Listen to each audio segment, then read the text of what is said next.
If the world ran purely on potential, Mexico would be one of its richest nations by now. I mean, just look at the checklist. A massive, young, and relatively skilled workforce? Check. A shared land border with the world's biggest economy and consumer market? Check. Access to not one, but two oceans for global trade? Check. Peaceful region, rich in natural resources, and strategically placed for global logistics? Triple check. And yet, the story of Mexico's economy feels like watching a Formula One car stuck in first gear. The engine's roaring, the crowd is cheering, but somehow it just doesn't take off the way it should. Let's rewind a bit. When the US and China started butting heads over trade and tariffs, it created a golden opportunity for countries like Mexico. As consumer goods from China got slapped with higher tariffs and restrictions, global businesses looked around and said, "Hey, what about Mexico?" Then came the pandemic. Suddenly, companies realized that building products across 3 continents might not be the most brilliant strategy. Too many hands in the kitchen, they said. Let's simplify. Again, Mexico looked like a dream solution.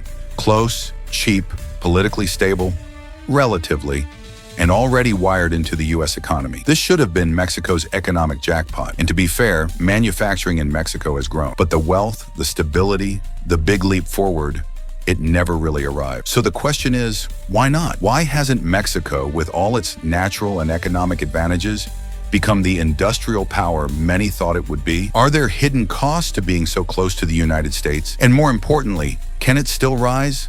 Let's dig in. To understand Mexico's present, we must first acknowledge its difficult neighbor. No, not Belize.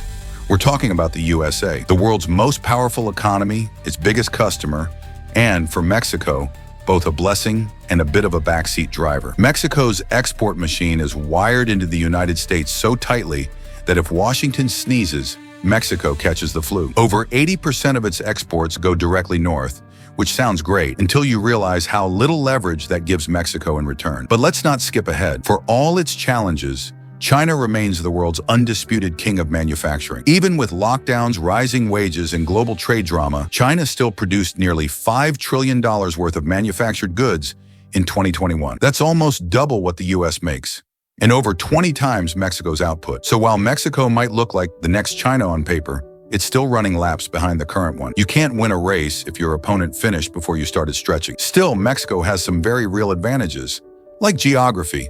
It's cheaper and faster to ship goods from Mexico to Texas than from Guangzhou to Los Angeles. But geography alone doesn't build empires. The truth is, Mexico has a few thorns in its economic side. Let's start with the big one, crime. Sadly, for many people around the world, the first thing they think of when they hear Mexico isn't tacos or beaches, it's cartels. That's not just a PR problem, it's a GDP problem.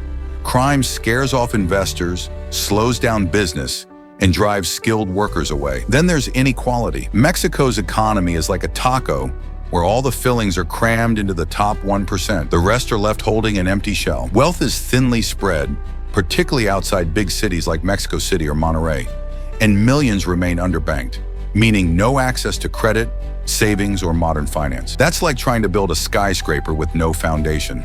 And this brings us to another twist. Mexico's biggest export?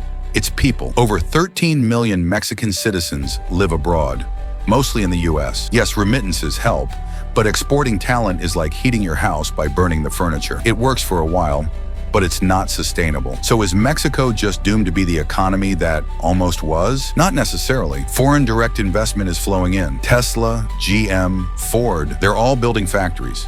This creates jobs, boosts infrastructure, and slowly reshapes how the world sees Mexico. Less cheap labor, more reliable partner. Of course, there's a catch. These factories exist to serve US interests, not Mexican dreams. The jobs are real, but the long-term ownership of innovation and capital often heads right back across the border. It's like Mexico cooks the meal but never gets to eat it. The more ideal version, portfolio investment. That's when foreign investors buy into Mexican businesses without taking them over. The profits stay in Mexico, the innovation belongs to Mexico, and the growth, ideally, builds real domestic value. But that kind of investment still hasn't caught on like it should, because investors often just put their money in the US instead. So what's the path forward? Ironically, part of the solution is right in Mexico's pocket. Technology. Fintech and mobile banking are beginning to pull millions of underbanked citizens into the financial system. That means more loans, more investments, and more power for the average citizen to participate in economic growth. The government, too, is pushing reforms. Crime remains a problem, but awareness and action are rising. Infrastructure is improving, and industries are diversifying. But most importantly, Mexico must learn to walk its own path. Less dependency on the U.S., more internal innovation, less fear of brain drain, more reasons to stay.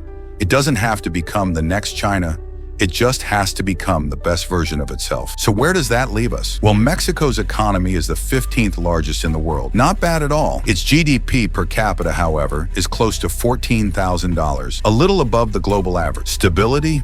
Surprisingly better than you'd think. Despite crime and corruption, it's still a fairly solid place to do business. Growth? Room for improvement. In the last decade, Mexico's growth has lagged behind its North American neighbors. Industry? Mexico may not be innovating just yet, but it's earning respect as a reliable producer. Altogether, Mexico is a respectable economy. Not the richest, not the poorest, not the fastest, not the slowest, but with the right decisions and a bit of courage, Mexico could turn that potential into a powerhouse. It just has to stop exporting talent and start investing in its people. It needs to turn foreign money into local strength. And maybe, just maybe, it needs to believe in itself a little more than it believes in its neighbor. Because even though there's no place like home, home only thrives when you build it, not when you leave it behind. Thanks for watching. See you next time. Like, comment, and subscribe.